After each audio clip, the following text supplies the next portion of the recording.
Now faith is being sure of what we hope for, and certain of what we do not see. This is what the ancients were commended for.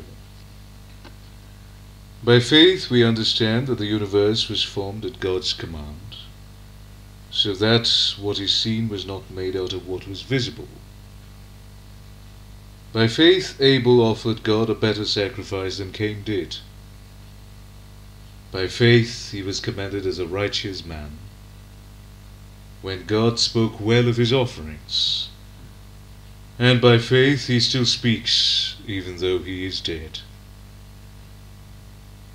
By faith Enoch was taken from this life, so that he did not experience death. He could not be found, because God had taken him away. For before he was taken, he was commended as one who pleased God. And without faith, it is impossible to please God, because anyone who comes to him must believe that he exists, and that he rewards those who earnestly seek him. By faith Noah, when warned about things not yet seen, in holy fear built an ark to save his family. By his faith he condemned the world, and became heir of the righteousness that comes by faith. By faith Abraham, when called to go to a place he would later receive as his inheritance, obeyed and went, even though he did not know where he was going. By faith he made his home in the promised land, like a stranger in a foreign country. He lived in tents, as did Isaac and Jacob, who were heirs with him of the same promise. For he was looking forward to the city with foundations, whose architect and builder is God. By faith Abraham, even though he was past age, and Sarah herself was barren, was enabled to become a father, because he considered him faithful who had made the promise.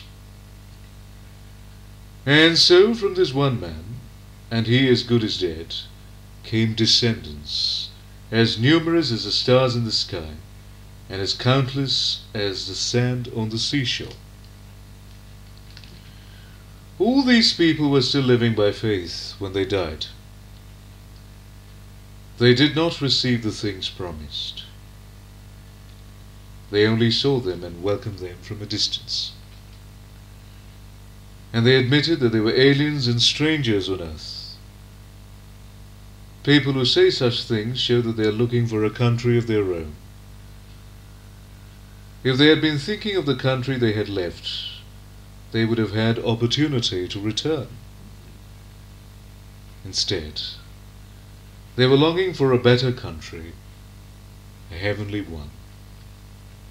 Therefore God is not ashamed to be called their God, for he has prepared a city for them.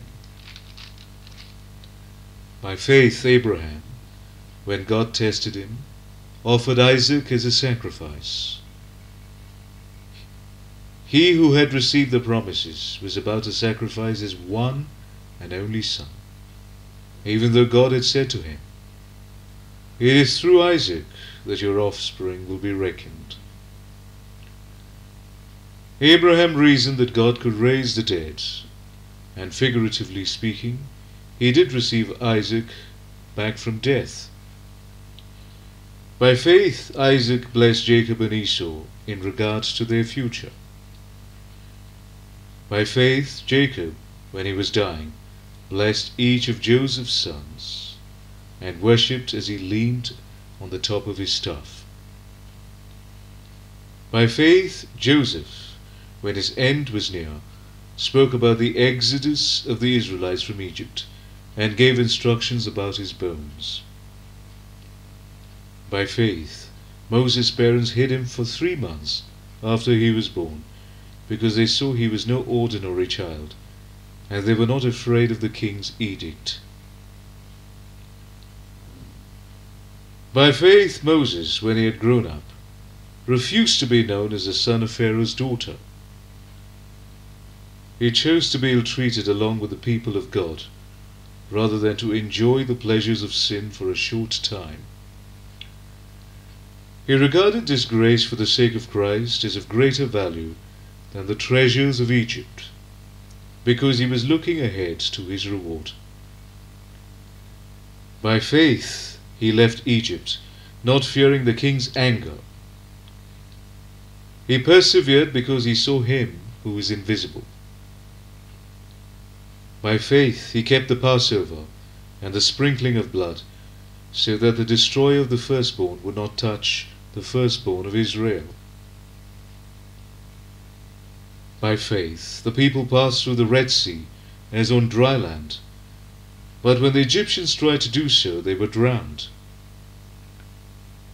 By faith the walls of Jericho fell, after the people had marched around them for 7 days. By faith the prostitute Rahab, because she welcomed the spies, was not killed with those who were disobedient. And what more shall I say? I do not have time to tell about Gideon, Barak, Samson, Jephthah, David, Samuel, and the prophets, who through faith conquered kingdoms, administered justice, and gained what was promised, who shut the mouths of lions, quenched the fury of the flames, and escaped the edge of the sword, whose weakness was turned to strength, and who became powerful in battle, and routed foreign armies. Women received back their dead, raised to life again. Others were tortured and refused to be released, so that they might gain a better resurrection. Some faced jeers and flogging, while still others were chained and put in prison. They were stoned, they were sawn in two, they were put to death by the sword. They went about in sheepskins and goatskins, destitute, persecuted, and ill-treated. The world was not worthy of them. They wandered in deserts and mountains, and in caves and holes in the ground.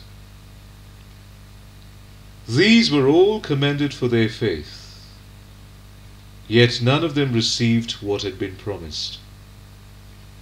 God had planned something better for us, so that only together with us would they be made perfect.